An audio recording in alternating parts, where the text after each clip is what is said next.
Friends, last mini விழாக்கில் ஊருக்கு கிளம்பிட்டோன்னு பார்த்துருப்பீங்க. இது நெக்ஸ்ட் டே அம்மா வீட்டுக்கு போனோம். அம்மா வீட்டில் போயிட்டு என்னென்ன நடந்துச்சுங்கிறதையும் ஃபுல் வீடியோவாக நம்ம சேனலில் ஷேர் பண்ணுறேன். அதுக்கான லிங்க்கும் இந்த ஃபஸ்ட் கமெண்டில் வச்சுருக்கேன், பாருங்கள். அங்கே போயிட்டு அக்கா பசங்க ஸ்கூல் விட்டு வரும்போது வந்த ரியாக்ஷன்ஸ், அப்புறம் அம்மா எங்களுக்காக வாங்கின ஒரு பொருள், அது எல்லாத்தையுமே காமிக்கிறேன் இந்த வீடியோவில்.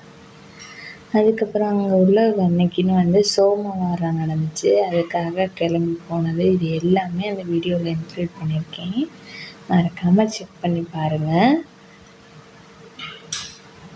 அதுக்கப்புறம் நாட்டு மீன் இருக்குல்ல, இது கம்மா மீன் குழம்பு, கம்மா மீன் வறுவல்லாம் அம்மா செஞ்ச எல்லாத்தையுமே வீடியோவை ஷூட் பண்ணியிருக்கேன். ரொம்ப நாளுக்கு அப்புறம் இந்த மீன் குழம்பு சாப்பிட்ருக்கேன். யாருக்கெல்லாம் கம்மா மீன் குழம்பு பிடிக்குங்கிறதையும் கமெண்ட்ஸில் சொல்லுங்கள்.